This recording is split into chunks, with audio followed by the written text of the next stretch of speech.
Euh, le cerveau humain est vraiment une machine fascinante. Mais il a des angles morts très spécifiques. Il a évolué pour gérer des choses tangibles, genre évaluer la distance jusqu'à une rivière. Oui, ou juste compter le nombre d'arbres dans un verger, par exemple. Exactement. Et quand on parle d'argent, c'est pareil. On visualise très bien ce que c'est qu'une centaine d'euros. Bien sûr. On peut même conceptualiser 1 million, en imaginant l'achat d'une belle maison. Mais dès qu'on entre dans le domaine des milliards, et surtout des billions, donc les milliers de milliards là, la machinerie cognitive, elle s'enraye complètement. C'est clair, ça devient juste des concepts abstraits. Voilà, ce ne sont plus des quantités physiques. Et c'est le point de départ de cette exploration aujourd'hui. Le vertige des grands nombres et la façon dont ça parasite complètement la compréhension des immenses défis mondiaux. Et cette perte de repère, c'est pas qu'une simple curiosité psychologique. Quand l'échelle mathématique échappe à la fois au grand public et aux décideurs politiques, Ça a des conséquences. oui, la législation a fortement tendance à se déconnecter de la faisabilité matérielle. C'est vraiment le cadre de l'analyse qui nous intéresse aujourd'hui. Bon, décortiquons tout ça. Pour comprendre comment ce vertige numérique influence le réel, on va s'appuyer sur un éditorial publié le 8 avril 2026 par le média Climate Discussion Nexus. Un article intitulé A Lot of Zeros, donc beaucoup de zéros. C'est ça. Et pour enrichir l'analyse, on va aussi piocher dans la section des commentaires de cet article qui regorge d'arguments très contradictoires. Notre mission ici, c'est d'examiner ça de manière totalement impartiale, sans prendre le moindre parti. Absolument. L'idée, c'est de voir comment s'articule le choc entre les ambitions climatiques monumentales, l'économie du quotidien des gens et, au final, les lois physiques fondamentales.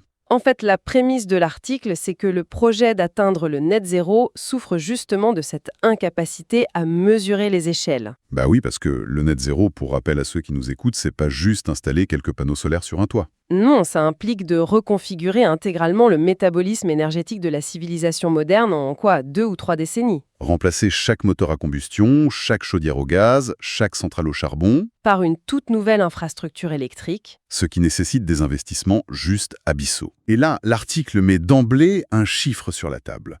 Un chiffre avancé par Björn Lomborg. Il affirme que les gouvernements mondiaux auraient déjà dépensé environ 16 billions de dollars. 16 000 milliards. C'est vertigineux. Tellement vertigineux que l'économiste Stephen Moore pose une question assez tranchante.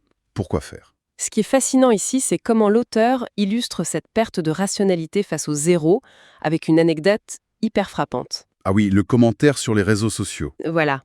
Il cite la publication d'un internaute très indigné. Cette personne s'insurgeait contre les dépenses militaires et affirmait très sérieusement que le coût d'une brève guerre d'1 mois impliquant les États-Unis, Israël et l'Iran représentait ces fameux 16 000 milliards de dollars. Attends, la personne pensait qu'un mois de guerre coûtait 16 billions. L'auteur de l'article recadre fermement les faits d'ailleurs. Un mois de conflit, aussi tragique soit-il, ça coûte pas 16 000 billions. Non, pas du tout. Pour mettre les choses en perspective, 16 000 milliards de dollars, c'est la moitié du produit intérieur brut annuel de l'ensemble des États-Unis. La moitié de la valeur générée par la plus grande économie mondiale en un an. C'est fou. Et en fait, l'objectif de l'auteur, c'est pas juste de pointer du doigt l'erreur d'un seul individu sur Internet. Non, il s'en sert pour démontrer un aveuglement systémique.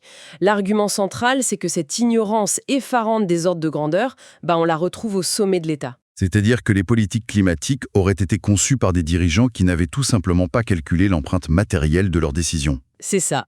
Quelle surface de terre il faut réquisitionner pour remplacer une centrale à gaz super compacte par des immenses champs d'éoliennes? Ou quelle quantité de cuivre il faut extraire pour doubler la taille du réseau électrique mondial. Personne n'a vraiment fait le calcul et c'est exactement le point soulevé par un lecteur nommé Max Béran dans les commentaires de l'article. Lui, il propose un truc génial. L'importance d'enseigner ce qu'on appelle les estimations de Fermi. Oui, un outil intellectuel très puissant. Pour notre audience, le principe d'une estimation de Fermi, c'est d'utiliser la logique et des approximations de base pour déduire un ordre de grandeur quand on n'a pas les données exactes sous la main. Comme le classique problème de deviner le nombre d'accordeurs de piano à Chicago. Ouais, tu croises la population de la ville, le pourcentage estimé de foyers qui ont un piano, le temps que prend un accordage. Et avec un peu de logique mathématique, on tombe souvent très proche de la réalité. Voilà. Et ce lecteur soutient que si cette méthode de Fermi était maîtrisée par le grand public et les politiciens, les discours irréalistes s'effondreraient d'eux-mêmes. Bah oui, Tu griffonnes quelques multiplications sur un bout de papier concernant le rendement des panneaux solaires par mètre carré et tu réalises immédiatement que le net zéro, c'est une mobilisation d'espace et de métaux monumentale. C'est pas une mince affaire qu'on peut accomplir sans heures. En fait, c'est un peu comme construire un gratte-ciel sans savoir combien coûte une brique. Ni même connaître la surface du terrain disponible. Exactement. On a vendu le projet Net Zéro comme quelque chose de facile et bon marché, alors que ça nécessite de revoir l'intégralité de la génération d'énergie des pays riches. Mais cette cécité mathématique, elle reste pas éternellement confinée dans les sphères théoriques. Ah non, elle finit par entrer en collision frontale avec la vraie vie économique, avec la facture des consommateurs. Et c'est là que ça devient vraiment intéressant. Tout à fait. C'est ce qu'on observe en ce moment même dans l'État de New York qui offre un vrai laboratoire grandeur nature de cette collision. L'article décortique les efforts en urgence de la gouverneure de New York, Kathy Hochul, pour assouplir les joies climatiques de son propre État. Et c'est pas un changement d'idéologie de sa part, c'est une réponse purement pragmatique à une crise de l'abordabilité de la vie. L'inflation énergétique devient politiquement dangereuse pour eux, quoi. Et on parle pas de petits ajustements marginaux. Non, ils veulent repousser l'échéance de leur réglementation de 2024 jusqu'à 2030 et remplacer l'objectif de 2030 par un nouvel objectif pour 2040. Ils révisent même l'objectif de 2050. Mais le truc qui m'a vraiment interpellé dans la source, c'est l'utilisation de l'ingénierie bureaucratique. Ils veulent modifier leur méthode comptable officielle concernant les émissions. Oui, changer la calculatrice pour masquer le problème. Cela soulève une question importante. Comment ça fonctionne, concrètement ? C'est un mécanisme d'adaptation classique. Sans entrer dans le jargon, l'idée, c'est de modifier la façon dont on mesure l'impact du gaz naturel, notamment les fuites de méthane. Ok, donc en ajustant le référentiel, L'État réussit à présenter un bilan carbone beaucoup plus flatteur sur le papier. c'est fou. Ça permet de masquer le manque de progrès et surtout d'alléger la pression sur l'industrie et les ménages qui ont besoin de ce gaz naturel sans avoir à l'admettre. C'est équivalent à une entreprise en faillite qui modifie soudainement ses règles comptables pour déclarer des bénéfices. C'est clair. D'ailleurs, le média spécialisé Heatmap, qui est très cité dans l'éditorial, réagit avec beaucoup d'angoisse face à ça. Ouais, ils ont peur que New York devienne le premier État à renier complètement ses objectifs climatiques. Il souligne une vérité psychologique brutale. La décarbonation impose des coûts réels, immédiats aux citoyens, en échange de bénéfices qui seront diffus et perçus seulement plus tard. C'est le mur de la réalité économique. Demander à une démocratie de maintenir un tel cap quand les électeurs ont du mal à simplement joindre les deux bouts au quotidien, c'est presque impossible. C'est comme payer une hypothèque massive aujourd'hui pour une maison dans laquelle la société pourra peut-être emménager que dans 30 ans. Mais il y a un désaccord énorme sur les prix, non ? Totalement. Heatmap blâme la dépendance aux combustibles fossiles pour la hausse des coûts. Alors que l'auteur de l'article, en citant la physique, l'économie et les statistiques, affirme l'exact inverse. Il dit que les juridictions les plus investies dans les renouvelables ont l'énergie la plus chère. Sans prendre parti, le simple fait que ce débat soit si explosif politiquement prouve une chose, ce n'est pas qu'une question d'argent. Si remplacer les fossiles coûte si cher et pose tant de problèmes, c'est à cause d'une contrainte physique sous-jacente. Ce qui nous amène à la troisième partie, la géopolitique et la densité énergétique. La tyrannie de la physique, oui. L'auteur cite les analyses de Michael Schellenberger sur les récents événements mondiaux. Et il parle du conflit iranien qui perturbe détroit d'Ormuz. Exactement. Ce seul détroit, s'il est bloqué, fait perdre au monde 13 millions de barils par jour. Ça représente plus de 10% de la consommation mondiale. Et il y a aussi ce cyclone qui a frappé 3 installations clés de GNL, le gaz naturel liquéfié en Australie. Oui, des perturbations météorologiques locales qui font trembler les marchés énergétiques mondiaux. Face à ça, l'article rapporte une citation célèbre, souvent utilisée par les politiciens. Ah oui, la phrase de David Wallace-Wells du New York Times. C'est ça.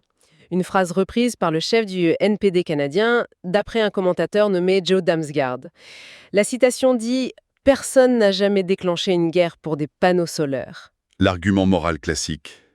Ou « Personne n'a jamais bombardé une usine pleine de soleil ». Sauf que la réplique de Schellenberger est cinglante. Si l'on relie cela à la situation globale, ce n'est pas une question morale. Il dit quoi exactement ?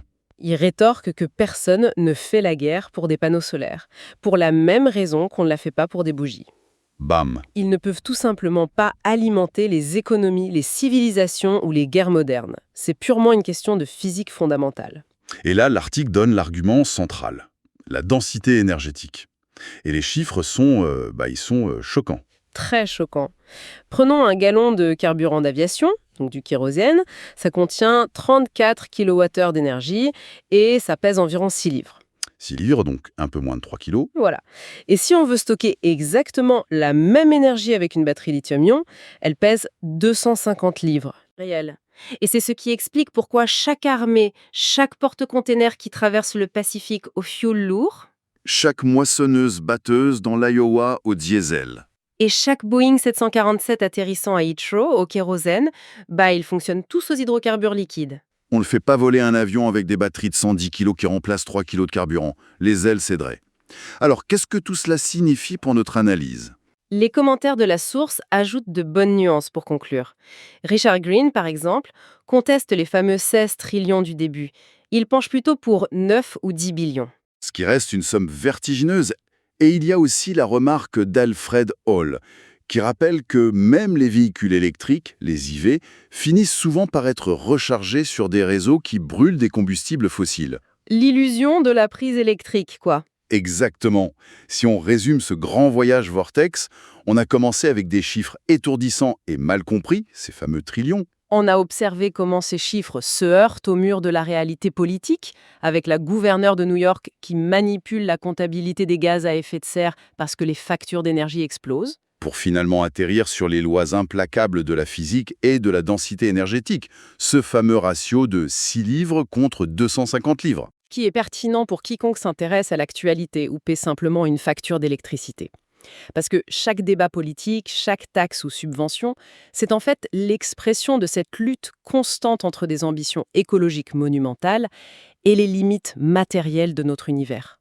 Ce qui nous amène à une pensée provocatrice finale pour ceux qui écoutent. Une vraie question à méditer. Si la densité physique des batteries actuelles les empêche mathématiquement de remplacer les hydrocarbures liquides dans l'industrie lourde et les transports mondiaux, Ce qui semble être un fait physique indéniable. oui.